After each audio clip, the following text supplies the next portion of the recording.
सुप्रभातम्। अद्य वयं संस्कृतव्याकरणे सन्धि यणसन्धि इति पठिष्यामः। प्रथम अहम सन्धि परिभाषा और तस्य भेदा अपि पठितवान्। अद्य यणसन्धि पठिष्यामः। तो आइए हम आज यणसन्धि पढ़ते हैं। और यणसन्धि पढ़ने से पहले आपको एक ध्यान रखना है कि यण क्या है, यण किम अस्ति। यणः संस्कृते प्रत्याहार अस्ति। किम अस्ति? प्रत्याहार। संस्कृत में यण संधि समझने के लिए आपको यण समझ में लेना है। और यण क्या है? संस्कृत का एक प्रत्याहार है और जिसमें य व र ल 4 वर्ण आते हैं। तो हम जब आप इसको नाम से ही जान लोगे तो यण संधि समझ में आ जाएगी। तो आइए शुरुआत करते हैं यण संधि। तो यण संधि विधायक सूत्र क्या है? इको यणचि।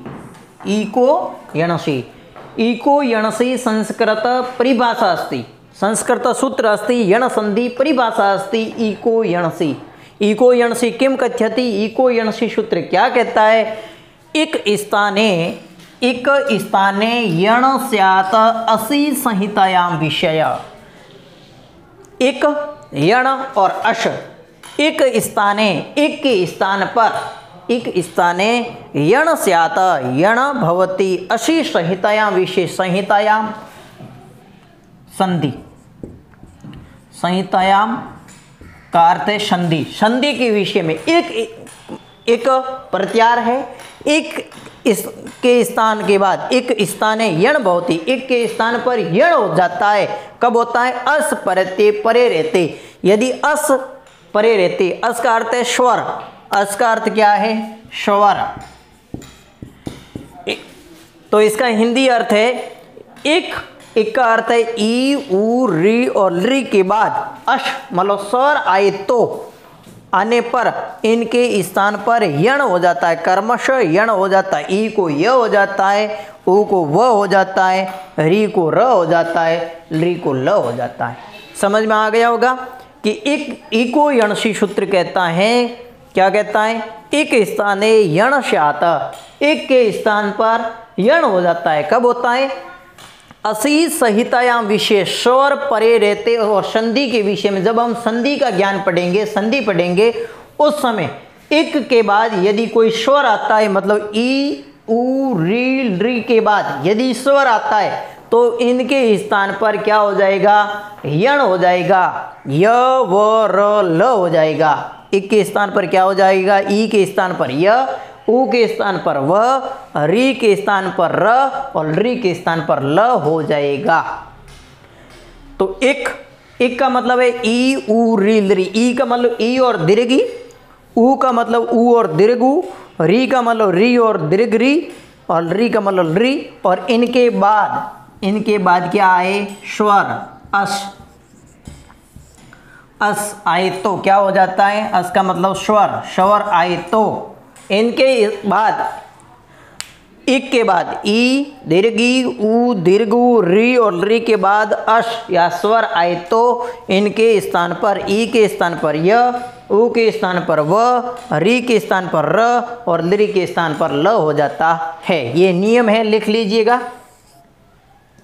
सबसे पहले लिखिए सूत्र इको यणसि। इको यणसि एक स्थाने यण स्यात् असि संहितायां विषय। ये यण संधि विधायक सूत्र है। और ये सूत्र कहता है एक के बाद यदि अस आए तो एक के स्थान पर यण हो जाता है। कैसे होता है यण? हम उदाहरणों के द्वारा समझेंगे। इससे पहले ये आप समझ लीजिएगा यण क्या है।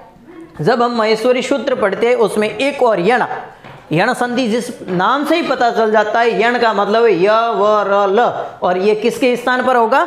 एक के स्थान पर होगा। कब होगा? अस परे रहते। जब ई उ री के बाद यदि कोई स्वर आता है तो क्या हो जाता है? ई के स्थान पर य हो जाता है, उ के स्थान पर व हो जाता है, री के स्थान पर र हो जाता है, ली के स्थान पर ल हो जाता है।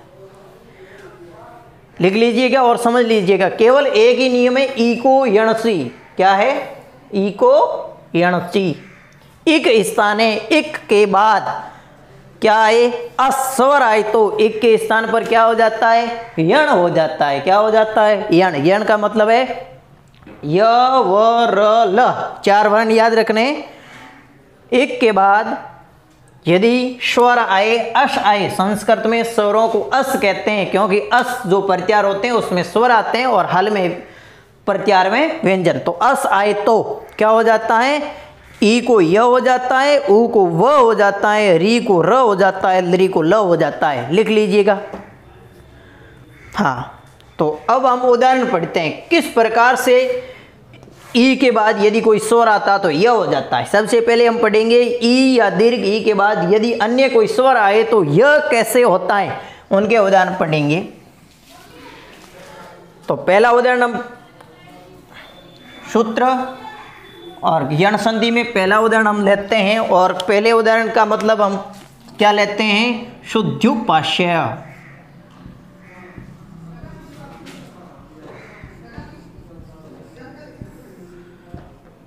संस्कृत का सबसे महत्वपूर्ण उदाहरण है शुद्ध्युपास्य।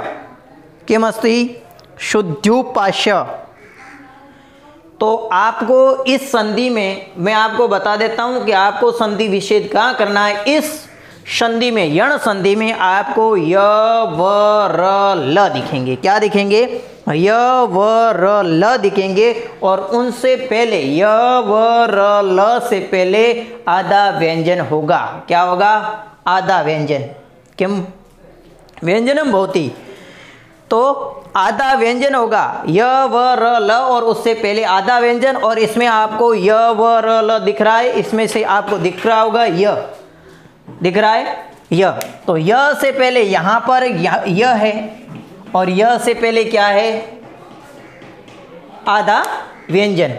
तो जब य है तो य को हम ई में बदल देंगे, यदि व दिखाई दे रहा है तो व को ऊ में बदल लेंगे और री को र को री में और ल को री में बदल देंगे। तो य है तो य को किस में बदल लेंगे, ई में। किस में बदल लेंगे, ई में। शुद्धि दीर्घी, शुद्धि धना उपास्य, शुद्धि धना उपास्य, शुद्धि धना उपास्य। तो यहां पर शुद्धि में क्या है, दीर्घी। दीर्घ ई के बाद क्या है, ऊ, स्वर है। क्या है, स्वर। तो हमने पढ़ा ई को यणसी सूत्र कहता है। ई के बाद इक के बाद ई ऊ री के बाद यदि क्या है, स्वर आए, अस आए तो ई के स्थान पर य हो जाता है। तो ई को क्या कर देंगे, य कर देंगे और ऊ इसमें मिल जाएगा। उपास्य तो यहीं रहेगा, उपास्य। और यहाँ पर शुद्ध, क्योंकि ई के बाद क्या होता है, यदि अन्य कोई स्वर आए तो ई को य हो जाता है। क्या हो जाता है, य। ई के बाद यदि ई आता है तो हमने पढ़ा सवर्ण दीर्घ हो जाता है, दीर्घ ई हो जाती है। परंतु ई के बाद अन्य कोई स्वर आए तो ई के स्थान पर क्या हो जाता है, य हो जाता है। किम भवति, य। तो क्या हो गया, शुद्ध्युपास्य। क्या हो गया, शुद्ध्युपास्य। लिख लीजिएगा।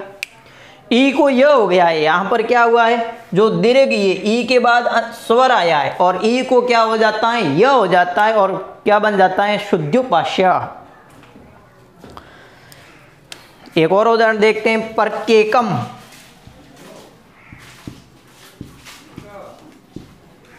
प्रत्येकम, यहां पर संधि विच्छेद कहां से करना है, तो आपको यह दिख रहा है, य व र ल देखना है। क्या देखना है, य व र ल। इनमें से आपको प्रत्येकम में क्या दिख रहा है, यह दिखाई दे रहा है और यह से पहले किम भवति, आधा व्यंजन दिखाई दे रहा होगा। यह से पहले आधा व्यंजन क्या है, त।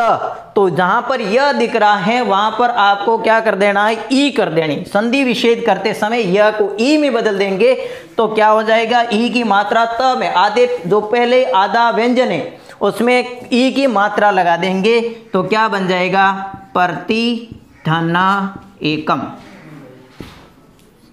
प्रतिधना एकम।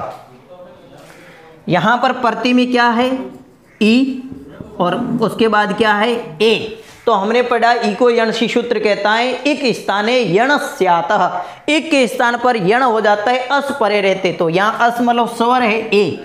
ई के बाद यदि अन्य कोई स्वर आए तो ई के स्थान पर किम भवति, य भवति। ई के स्थान पर क्या हो जाता है, य हो जाता है। और यहाँ पर एकम है, एकम, और यहाँ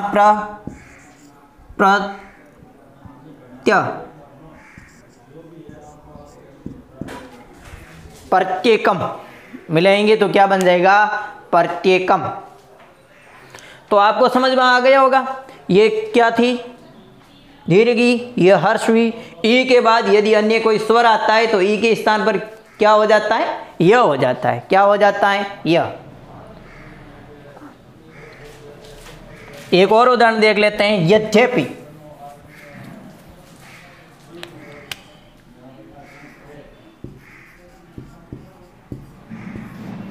यद्यपि आपको यहां पर य व र ल क्या दिखाई दे रहा है, य व र ल। तो यहां आपको कुछ नहीं दिखाई दे रहा, ध्य दिख रहा है। तो जो ध्य है, जो ध्य बनता है वो किससे बनता है, द और य से बनता है। किससे बनता है, द और य। तो यहां क्या हो जाएगा, द और य है तो य है, य दिखाई दे रहा है, और य से पहले क्या है, द।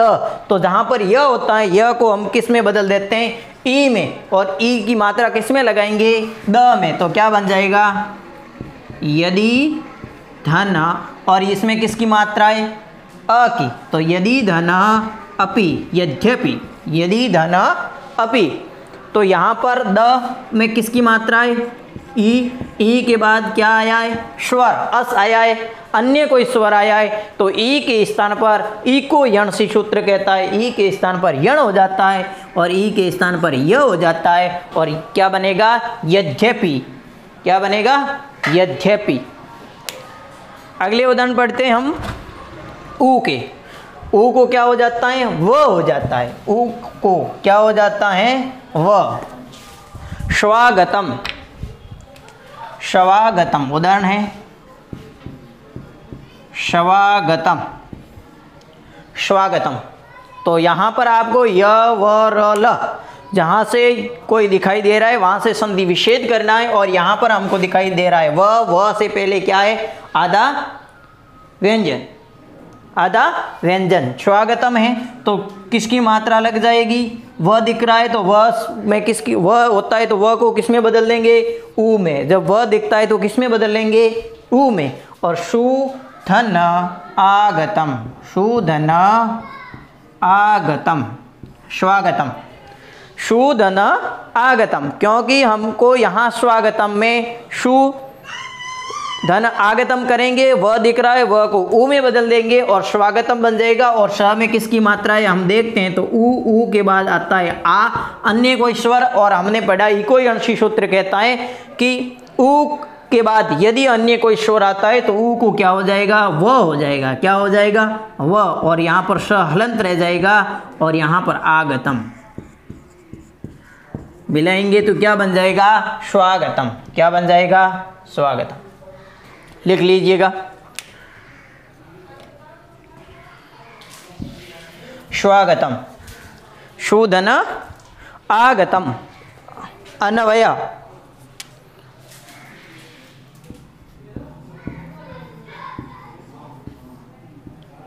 अन्वय। अगला उदाहरण है अन्वय।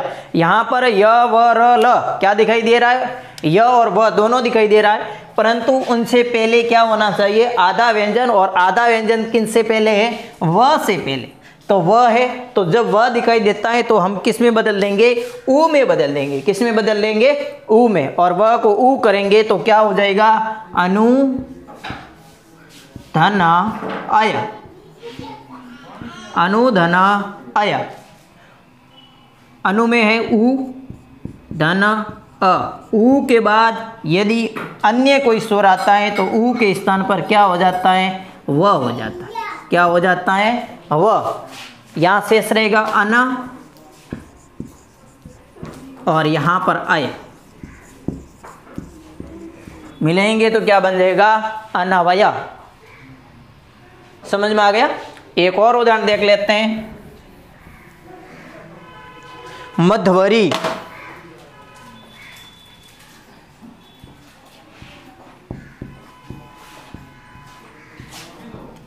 मधवरी।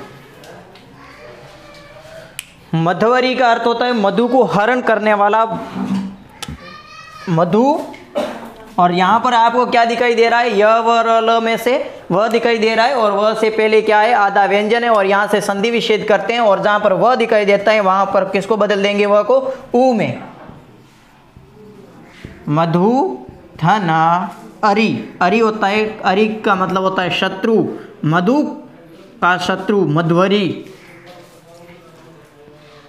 मधु धन अरि, क्योंकि वह दिख रहा है, वह को किस में बदल देंगे, ऊ में, और जो आधा व्यंजन है उसमें ऊ की मात्रा लगा देंगे, तो क्या बन जाएगा, मधु धन अरि। और यहाँ पर क्या है देख लेते हैं, ऊ के बाद आया अ, और ऊ के बाद यदि अन्य कोई स्वर आता है तो ऊ के स्थान पर क्या हो जाता है, वह हो जाता है। इस प्रकार से क्या बन जाएगा, मध्वरी। क्या बन जाएगा, मध्वरी। अगले उदाहरण पढ़ते हैं, री। री, री के बाद यदि कोई अन्य स्वर आए तो री को क्या हो जाता है, र हो जाता है। क्या हो जाता है, र। जैसे थात्रंज,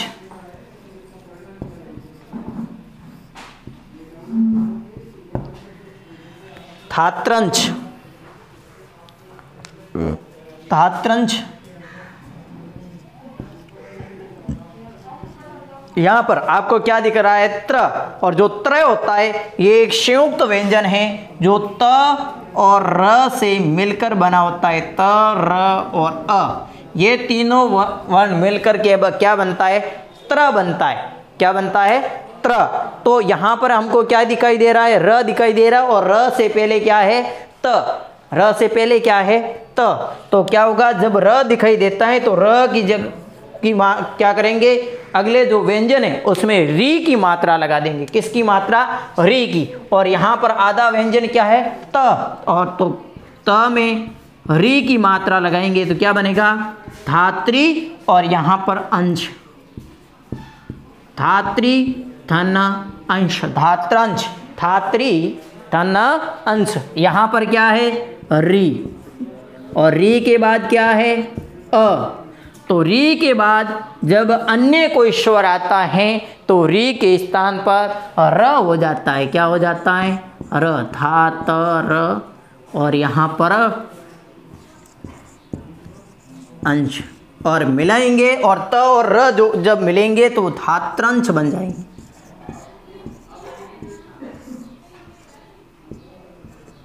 धात्रंश, धात्री धन अंश। और उदाहरण पढ़ते हैं, मात्राज्ञा।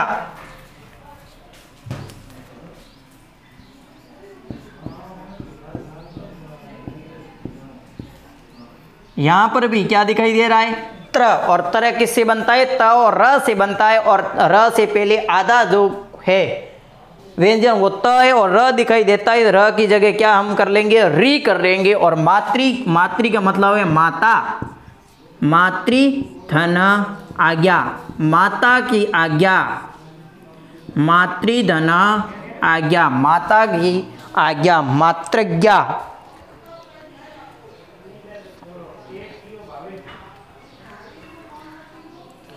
मातृधन आज्ञा। और यहां पर क्या दिखाई दे रहा है, री, और री को किस में बदल देंगे, र में। री, री के बाद यदि अन्य कोई स्वर आता है, पिछली बार अ आया और यहाँ पर अन्य स्वर आ आया, तो री को किस में बदल देंगे, र में बदल देंगे। और यहाँ पर शेष क्या रहेगा, मातर तन आज्ञा। और जब मिलाएंगे तो क्या बन जाएगा, मातृज्ञा। क्या बन जाएगा, मातृज्ञा। गुरुवज्ञा। एक और उदाहरण देख लेते हैं,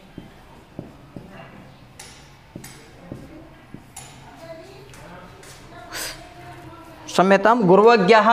री नहीं है, यहाँ पर वह दिख रहा है, तो वह जब दिखता है तो क्या करेंगे, ऊ करेंगे, तो क्या होगा, गुरु धन आज्ञा, गुरु धन आज्ञा, गुरु धन आज्ञा।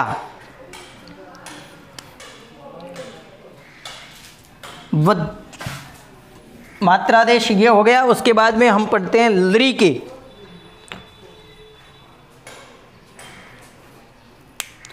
लृ जैसे लाकृति,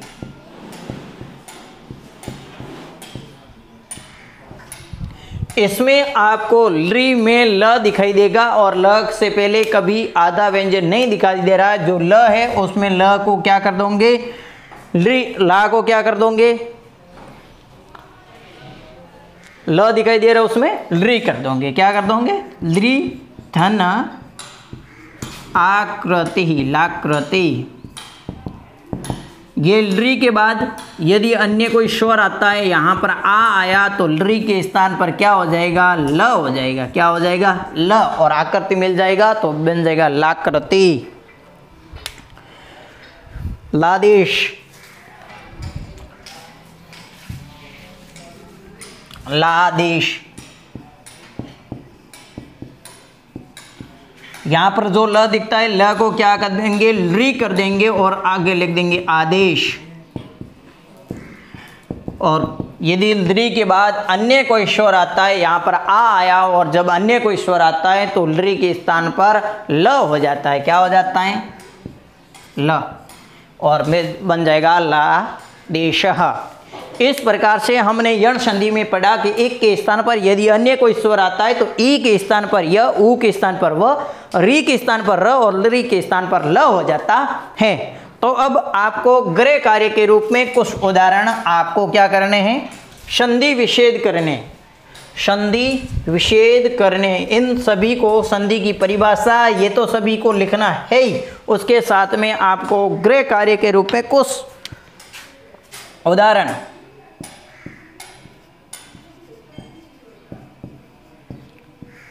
संधि विच्छेद करना है। किम क्या करना है, संधि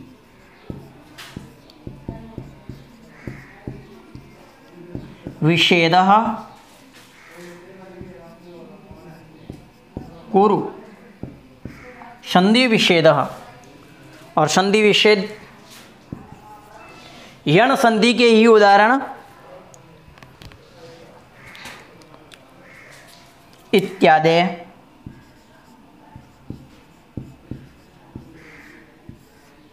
इत्यादि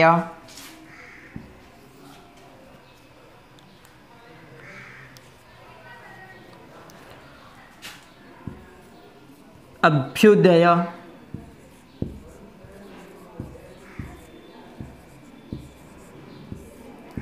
अभ्युदय,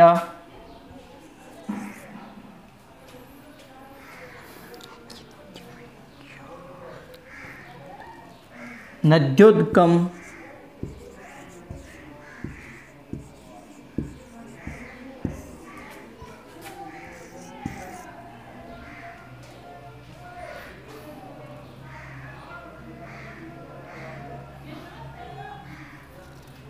वध्वाशा,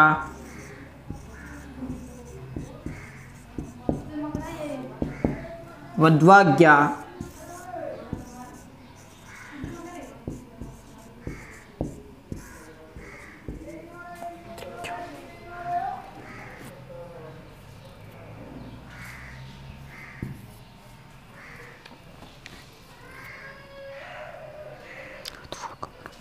वध्वागमनम,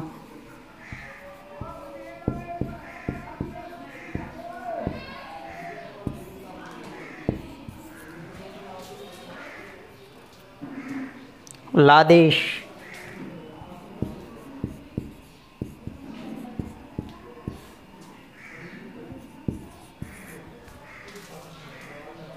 लाधार,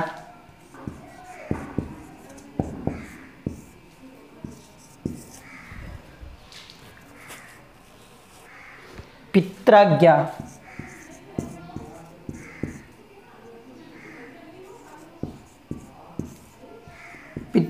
मात्रादेश,